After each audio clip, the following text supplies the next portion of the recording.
The following program may contain coarse language, violence, nudity, mature subject matter, or scenes which may not be suitable for all viewers. Viewer discretion is advised. All Hit Radio.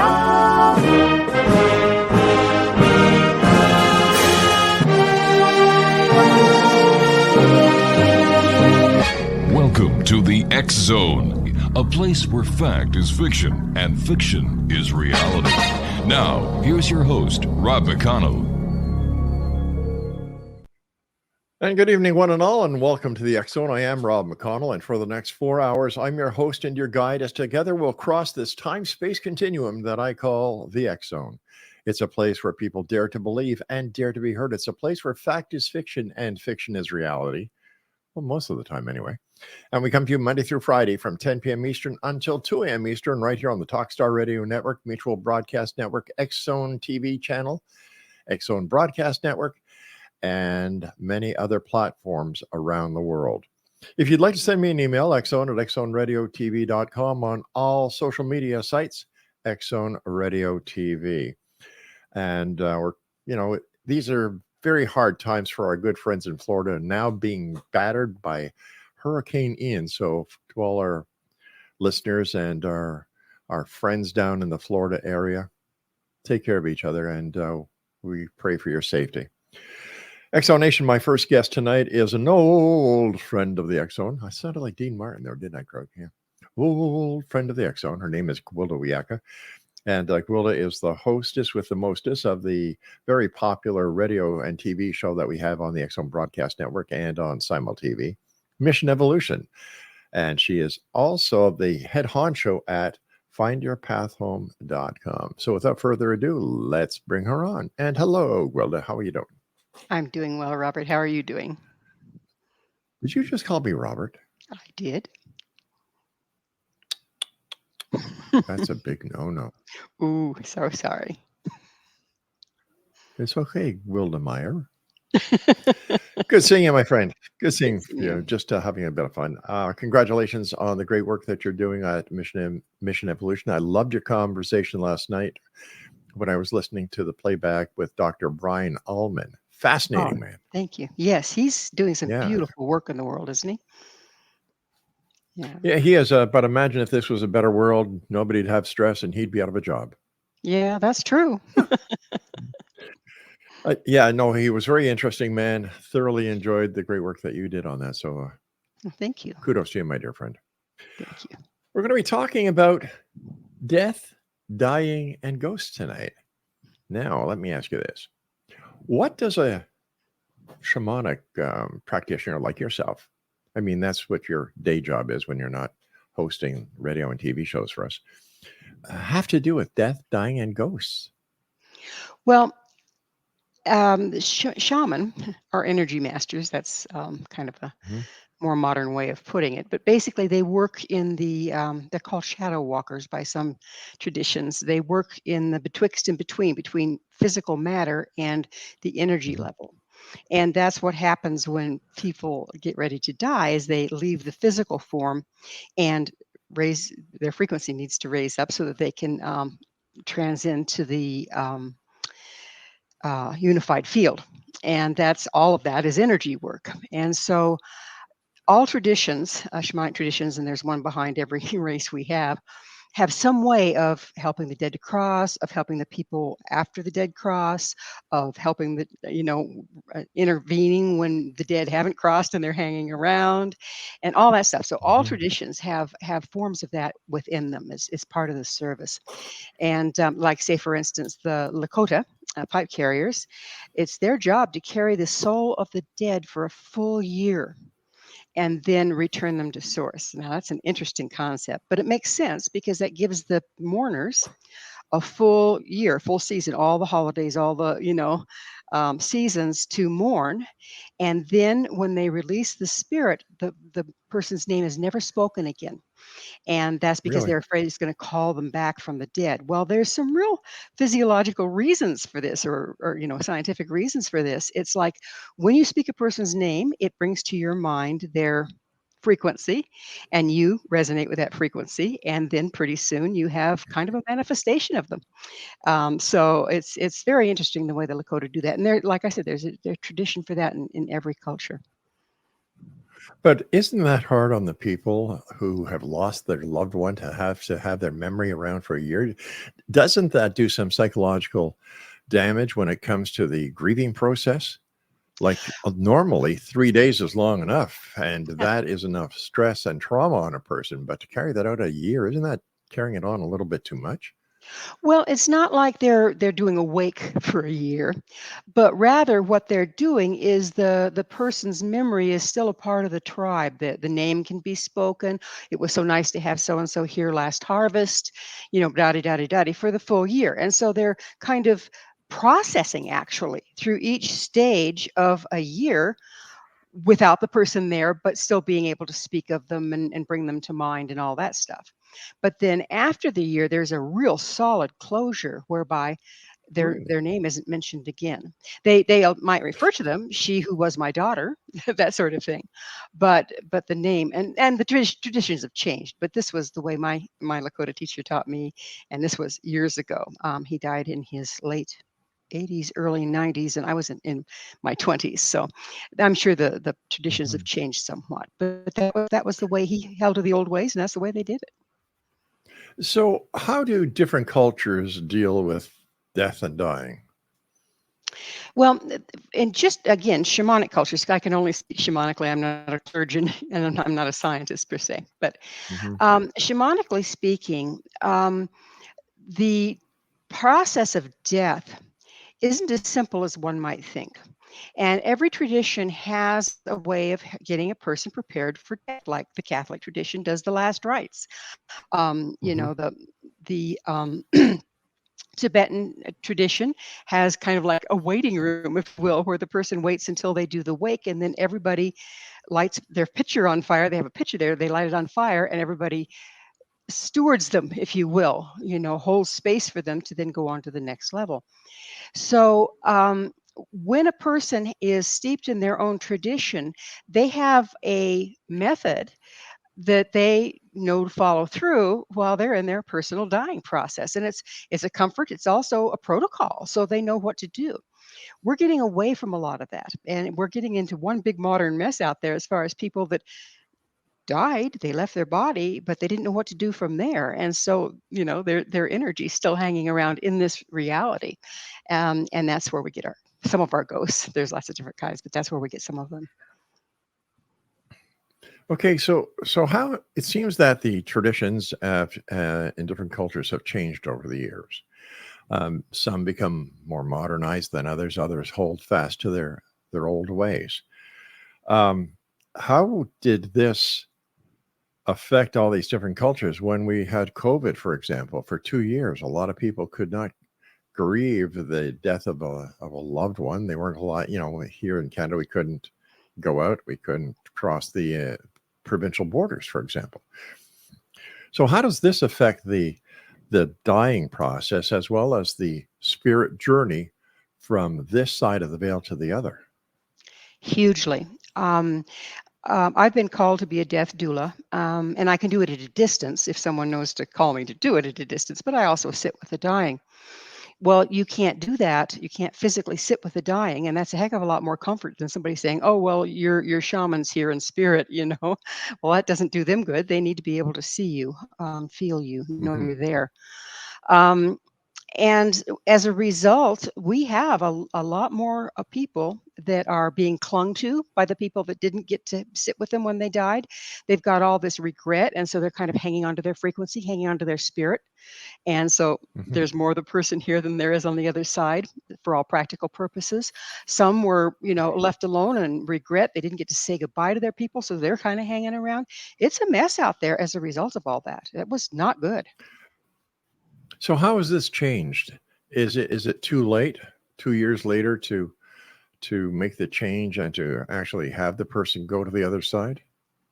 No, that's the beauty of shamanism is it's not bound by time or space. So shamanism can do work in the past, it can do work in the future, but it always does it from the Mhm. present. So in other words, I go into a trance in the present, and then I can be taken back to an event of the past that a person has disconnected from themselves there. We call that soul loss. It's a spiritual illness. Reconnect with that frequency, bring it forward to the present for the person, and it'll actually heal something that happened to them in the past. It'll heal them for the present and the future. So shamanism, like I said, is not bound by time and space, which is very advantageous because I can go back to someone's deathbed before they left their body, and be there for them if I'm called to do so. You said earlier that you sit with the dying. What do you do? It's as different as every individual is, what their needs are. Some people, you just sit there and you're more there for the family than anything else. Some people, they don't know if they've lived a good enough life and they kind of believe in heaven and hell, even though they pretended they didn't, and they're afraid where they're going to Mhm. go.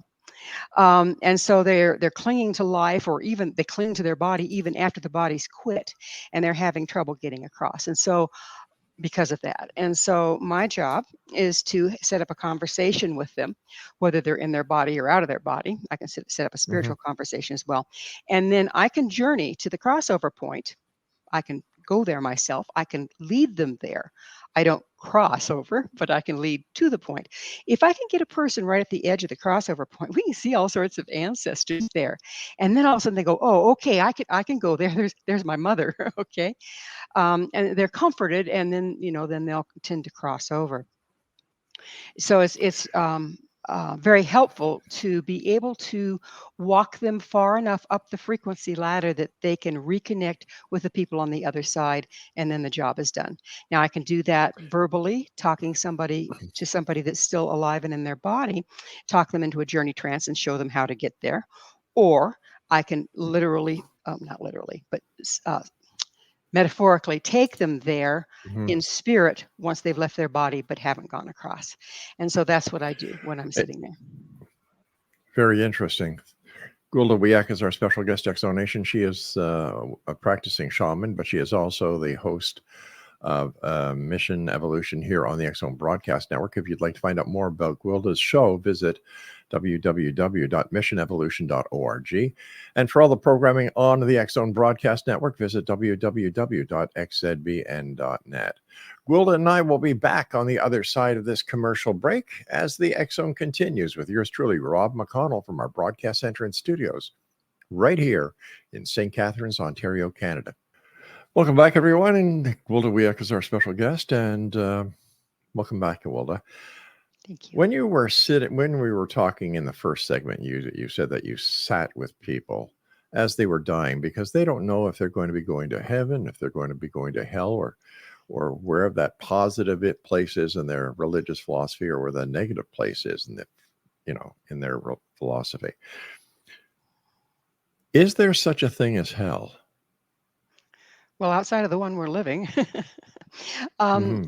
again, that's a question that each person has to answer for themselves. And of course, it's how do we define hell, that sort of thing. But in my way of thinking, hell is simply a very low frequency place. And when we Hmm. have compromised ourselves and our lives are so compromised that we're really, really, really low frequency, we can't access the unified field because it's high frequency, and we can't access each other, and we can't access spirituality, and we can't commune with nature.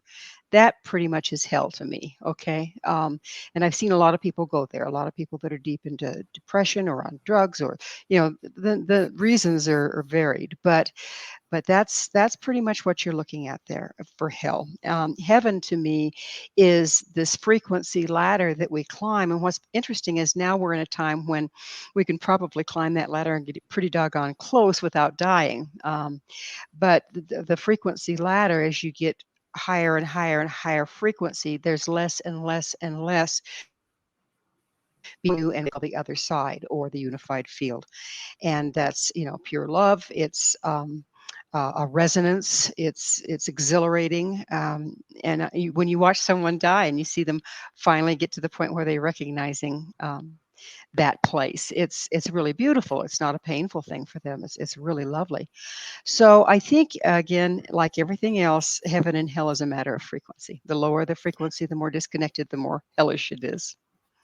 Oh, okay. Help me understand this. If somebody is dying and they're in a coma, let's say, how will they know how to raise their frequency in order to make the transition from this side to the other? Well, there's a process, and it's common to all death, okay? Whether we're doing it while we're alive and, evolving, or Mhm. whether we're doing it as we leave our body.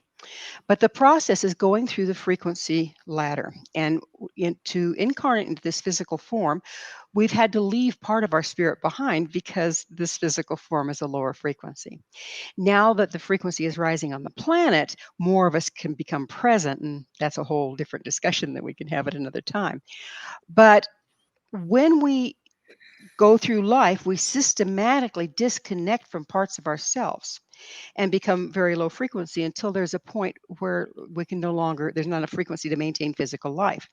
So then you have to turn it around and walk back out as you're leaving your body to re enter the unified field.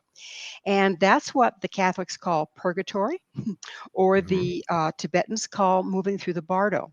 Because what happens is you get a form, very often get a form of a life review, where each frequency where you disconnected from some part of yourself through trauma, you have that memory as you reconnect with that piece. And this is another thing that'll stop people trying to cross. They start having all these memories, and they're going, "Oh, it's my," you've heard the myth, "Oh, your life will Sure. pass before your eyes." Well, it does. It doesn't always, but it certainly does for a lot of people. And that is the walkout. You have to reclaim the frequency, move through that frequency, move through that trauma on your way out. And it can be a very traumatic experience. And that's why sitting with someone while they're moving through that and just reminding them, no, this is just a memory. Just breathe through it. You're going to get through. You're going to get through. It's just a memory. You don't have to be afraid. This isn't a sin. This is a disconnect. It sounds as if the dying process is much more scientific than it is spiritual. Well, it's really Because both, well, Rob. wait a Yeah. sec, wait a Mhm. sec, One wait, sec. wait a sec. What I'm trying to get at, Wilda, is that we're talking about frequencies. We're talking about different dimensions. We're talking about basically quantum physics here. Is the time where we say goodbye to spirituality come and we just say, hey, listen, these are the facts. In the past, we believed what we believed. We know now how it really works. So let's say goodbye to the past, welcome the future, and from now on, this is the dying process. Do we really need religious and spiritual philosophies in order to cross? Well, the religious and spiritual practices as we went through the long dark or the lower frequency times got fairly dogmatic. Okay. Mhm. And that's why they all had it's this way, no, it's this way, no, it's this way, no, it's this way. And I've spent Right. a lifetime studying this stuff and realized, no, they all are saying a different form of the same thing. And if they aren't aligning with each other, that's where they've got the dogma. So I just really listen to where they're all in agreement. Now, we don't have to, science is trying to explain life. Spirituality is trying to do the same thing. I truly But believe that the two come together, and where that happens, then truth can be known. I really feel that we're not making spirituality obsolete, but we are mhm. certainly getting ready to filter out the dogma. So if you bring in scientific fact and you use it to filter out the dogma, then spirituality will hold water. I truly believe it because I've seen it work. We know for a fact that spirituality is losing ground with religious philosophies. People are fed up of it. They know it's more smoke and mirrors and a manner in which to control the population of that religious sect. Right. So here we are in the year 2022. Do we really need the smoke and mirrors? Do we need the spirituality when somebody passes? Or should it just be, okay, her life came to an end. She'll be missed. Goodbye. Well, we're kind of for me, we're kind of mixing up spirituality versus religion, and the dogmatic religion. Um, Mhm. to me, is doing more harm than good at this point, because it's really limiting a person's understanding, and we're evolving into fairly intelligent human beings. We shouldn't have to check our brain at the door of the church to understand what's being taught, and there's a lot of that still goes on. On the So other what is the hand, difference what is the difference between spirituality and religion then? okay, religion is a somewhat dogmatic practice that I think was created by men. Men Hmm. or women, and this telling you what God meant when He said. Okay, Right. and Okay. spirituality is a connection to a higher source, to whether it's a Okay. higher source of yourself or a higher source of all that is, or the unified field. It doesn't have to have a dogmatic set of principles rather than a personal connection with source. So that's All that's right. the difference for me. Okay. Having said that, I can't see a difference. Like I'm listening to you, and you're talking about spirituality, and in Christianity there is the Holy Spirit. There's spirituality there. So if we're saying that established religions like Christianity are kind of a control factor, a way to explain the old ways when we did not have the scientific knowledge that we have today, it is what it is all about. You know, the Ten Commandments, they're great rules to live by, but uh, were they really passed down by a deity?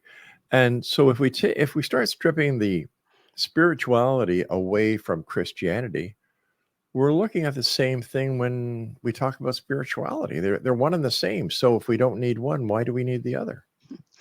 Um, I want to be clear. I am Christian, okay?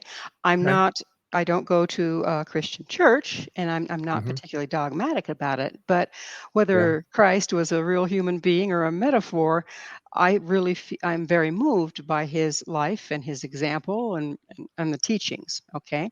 Right. With that said, I think that we have to understand that we've taken the teachings and we've frozen them to mean a certain thing, when Hmm. indeed it's like when you're going to tell your children about the birds and the bees, you tell them in a different way when they're 4 than when they're 14, right? Well, I don't know any child of 4 years old who's ever asked about the birds and the bees, Gwilda, to be honest with you. Oh, I always get the "where did I come from" question. That's what I mean. No, the Okay. stork, everybody knows that. Okay, maybe that was a bad Or example for under a you. cabbage leaf. Under a cabbage leaf.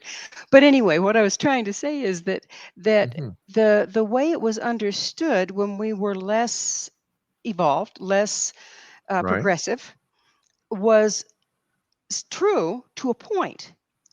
But now we're opening up higher levels of truth. And we need to look back and say, well, this was true, but I was viewing it a little askew. With this new information, oh, if I shift my perspective just slightly, then it all lines up. When it lines up, that's kind of like a moment of truth. And I think you find that in science, and I think you find that in spirituality, and I think you find it in religion. My personal belief, I think the time has come to say goodbye to spirituality and religion. It's time to look at the human factor. And I think that once we get the playing field leveled and we push aside the spiritual beliefs and the religious beliefs, except Christmas, of course, it'll be a better place. It really will. You won't have religious wars.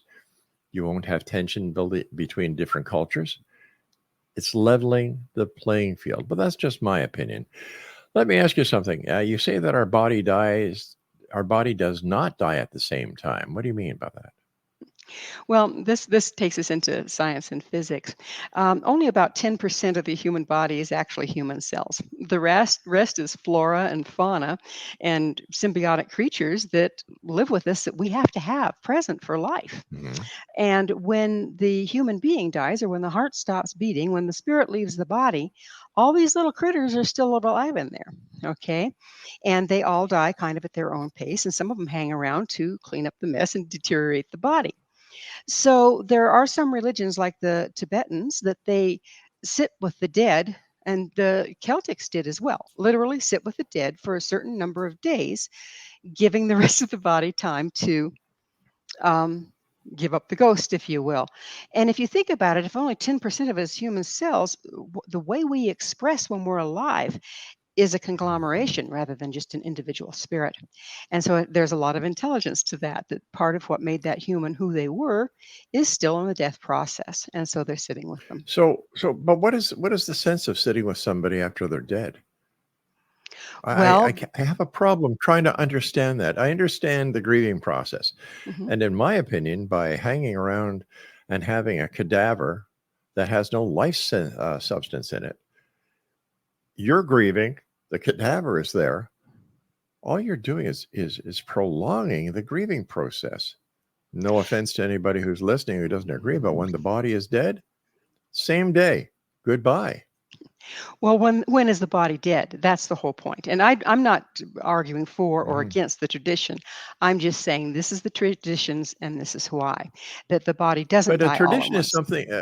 a tradition is something from the past that you bring into the present and you want to keep going into the future. It doesn't mean it's logical. It doesn't mean it makes sense. And it doesn't mean that it's necessary. I won't argue that. But I do find that if you look at traditions, there's usually a reason behind them. Once you recognize the reason behind them, you can find a more Mhm. expedient way of fulfilling that need. And I personally would just as soon not sit 3 days with a cadaver to do Yeah, it. I mean, exactly. I'm with you. But it helps to understand why these traditions are in place, what's really going on, and how to honor that. I mean, you can simply say, I honor all that you were Mm. and say goodbye and Or walk you away, can you know? or you can do like the Irish do. They celebrate the life of the person. They don't grieve the death. They you have fun. The old joke, what's the difference between an Irish wedding and an Irish wake? One less drunk. It makes a Exactly. lot of Yeah, sense. it does. And they actually call what the Celtic tradition they call three pipers. And the first piper sings the song of sorrow, and that's the mourning process. The second piper plays the song of joy, absolute joy. That's the Mhm. wake part. But then the process isn't done until the lullaby. And the lullaby is when everything balances back out, neither over joy nor over sorrow. And that's Wow, that's isn't that a beautiful tradition? it's different from the Irish wakes I've been at, I'll tell you. Well, Totally they kind different. of get stuck in the joy part Hmm. Yeah. in the All right, stand waddle. by, Wilda. You and I have to take a commercial break. We'll be back on the other side as the X Zone continues with yours truly, Rob McConnell, from our broadcast center and studios in St. Catharines, Ontario, Canada. Don't go away. Hey, welcome back, everyone. This is the X Zone. WIYAKA is our special guest, www.missionevolution.org and www.findyourpathhome.com. Gwilda, what is psychopumping? Or psychopumping, I should say. Yeah, very, very, very well One letter. pronounced. Little bit of Latin there. Psychopumping is what we were talking about earlier, and that's the process of helping the dead to cross. And so that's it's a shamanic skill, but other Mhm. people do it as well. Some people that do house clearings, and they say, well, they help the dead to cross, or they call the angels in to Yeah. help the dead to cross, that sort of thing.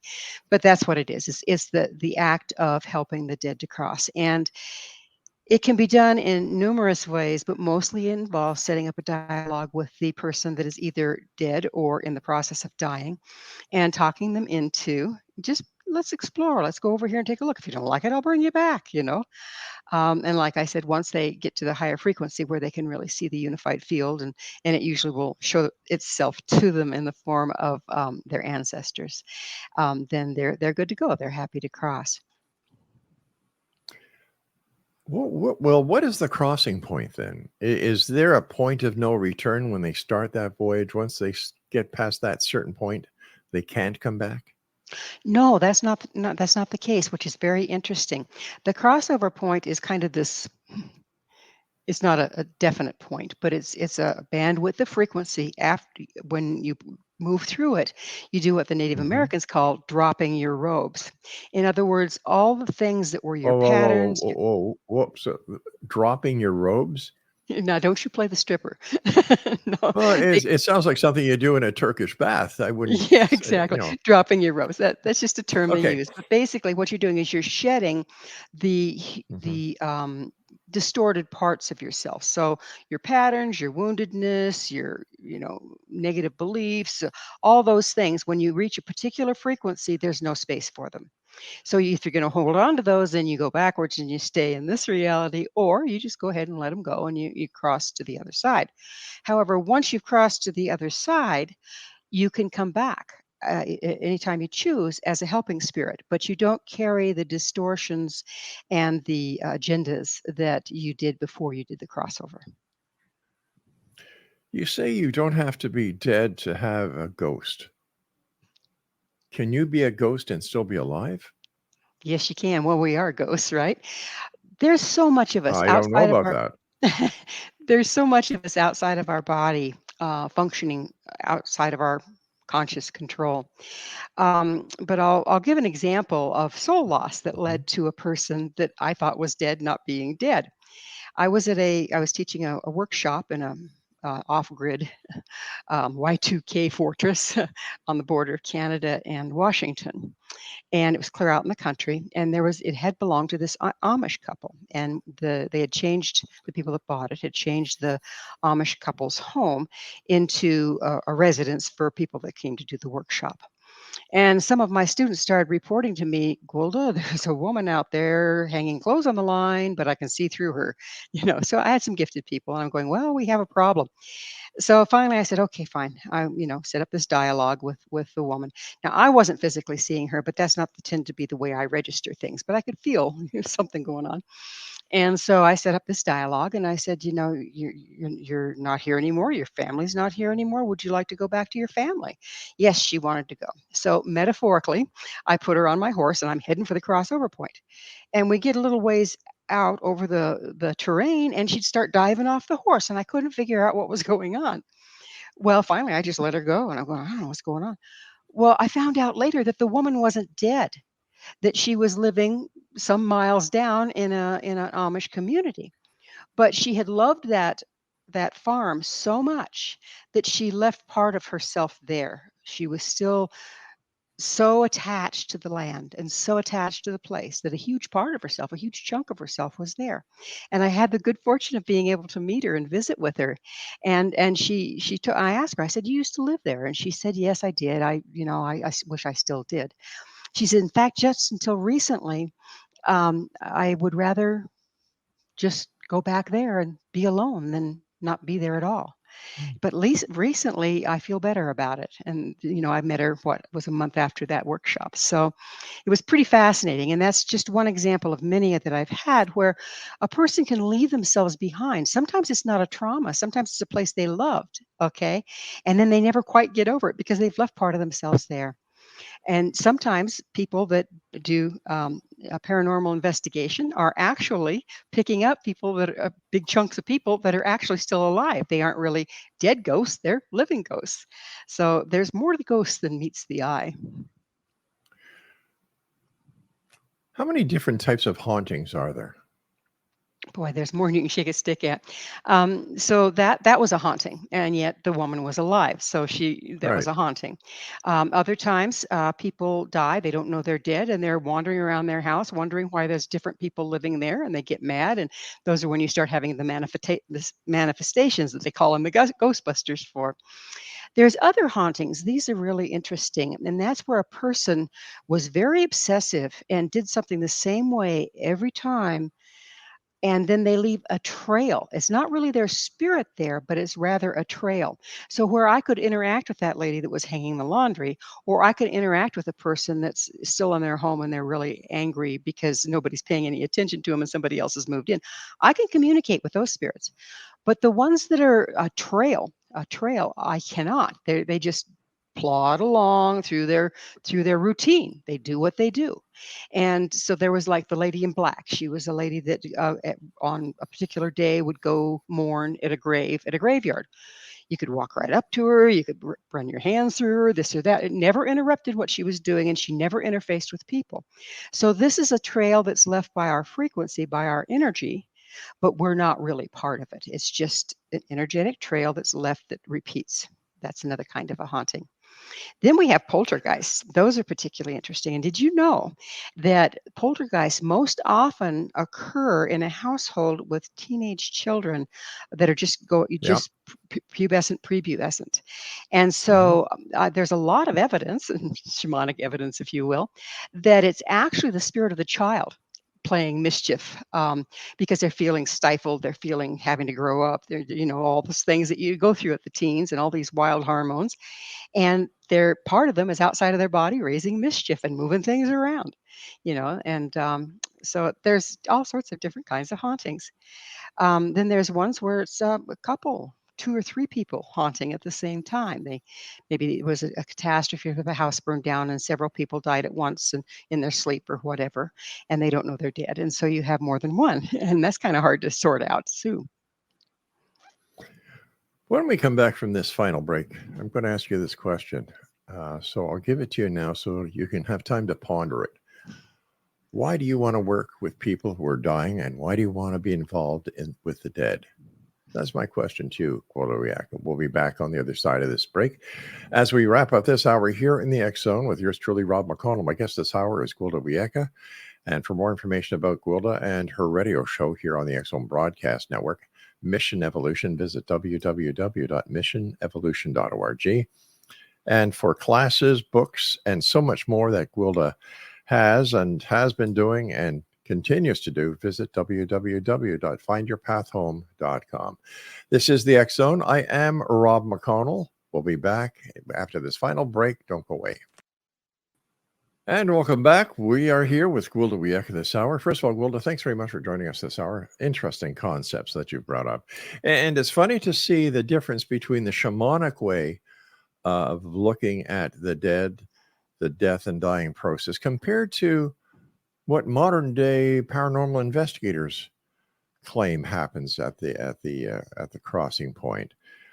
And before we went to the break, I asked you the question about why you want to be involved with the dead and the dying. Well, that's a great question, Rob. And of course, that's not the largest portion of my practice by any means. It's not like Right. that's all that I do. But when I was in my early 20s, I had a gymnastics accident and I crushed a disc in my spine so badly that they had to take it out and do a spinal fusion. And I'm real sensitive to drugs, and it was an 8-hour surgery. And towards the end of the surgery, my heart stopped. And I had one of those good old near-death experiences. And I was looking back down at my body, and just like you hear so many people say, I could see them trying to resuscitate me. I could see them bringing the pads out. I could see my surgeon freaking out. He never was a freaky kind of person, but he was not a happy man at that moment. And then I saw that light, that you want to go to. You want to go really bad. And then, but I was torn between my doctor that was wanting me to stay and my family that I wanted to be with. And I was a young woman. But that light was so appealing and I really wanted to go. And I just headed that direction. And of course, I got sent back. Here I am. But that changed everything for me in that I knew that I was dead and I knew I was out of my body. And I knew that there was someplace I really wanted to go but couldn't yet. And the frustration of not being able to go there sticks with me still. And at the same time, that I'd been totally in sciences up until that point. I had worked on my degree in psychology. Everything was, the scientific methods, studies, statistics, that sort of thing. And after that experience, that's what I opened up to. There is more to life here. And I didn't give up on the science, obviously. I'm still fascinated by it. But then I started researching death. And in the process, of course, through various means, I ended up in shamanism. And when I started seeing, I can go there, or at least part of the way there, in journey space. I can go there in my day-to-day life. I can bring that frequency into my life now. And then I got to thinking about all the poor people that can't find their way, that feel that frustration, that feel the terror, that are staying right there, frozen between the body that's gone and the light that they can't reach. And I just got very, very motivated to help those people. Plus, it's becoming very clear with all the deaths going on and all the confusion about what death is and what's going to happen. there's a lot of people that are still around that are suffering because they're afraid to cross, or they don't know how to cross. And it's a work of love. It really is. So how do you get a person to cross if they don't want to cross? Well, if they flat don't want to cross, okay, as long as they're not causing mischief or giving somebody else grief, that's their choice. But Mhm. if they are, like when you're getting into, okay, we gotta clear this house, right? Because somebody else owns it and everybody's suffering. Um, and then what I do is I tell the person, well, if you don't want to cross, that's really your business, but you can't be bothering these people here. And so then I have to educate the people on how they need to keep their environment and themselves at a higher frequency so that they're simply not tuned in to the channel where the ghost is. And that's pretty easily done once you know what you're doing. But sometimes it takes some personal work because our frequency is low because we have some personal issues. Where do you see the death, dying, and ghost spirituality or beliefs going as we get further away from the legends that have been told? Will this become a modern society where a person dies, it's just a death, let's get on with the grieving process and get on with our lives? I see it as a time when we are able to look at the old ways, understand what they were really trying to achieve, okay, Mhm. what the real purpose was behind them rather than all the dogma that's gotten packed on over the years, and meet those needs for people, everybody according to their needs. But having some provision there for people that need that kind of support. On the other hand, I'm going to take it a step further. I really believe that as we evolve, there's not going to be any real major difference between life and death. Um, it's like I lose a pet or I lose a dear one. And yet, Mhm. because I can do the shamanic journey, I can go visit them anytime I want to. Now, I'm probably just revisiting their frequency in my personal field, but it's a comfort to Right. me. It's a comfort to me. And I think there'll come a time when we don't see that separation as such a horrible thing. And that to me is a goal worth reaching. Don't take this wrong, but is that shamanic journey reality, or is the shamanic journey just in your mind? Yes. Yes, what? The shamanic journey, what it is, it's basically you use a ritual to alter your brain waves so that you can access the dream state. And in the dream state, you can receive metaphors that tell you what's going on at the frequency level. So the shamanic journey trance, the things that are going on are indeed being made up by my mind or by my imagination, actually, not my mind so much. Then those metaphors are taken to the mind and the mind translates them to make sense of what the message is. Sounds So like a dream. it is a dream, but then Mhm. so's this.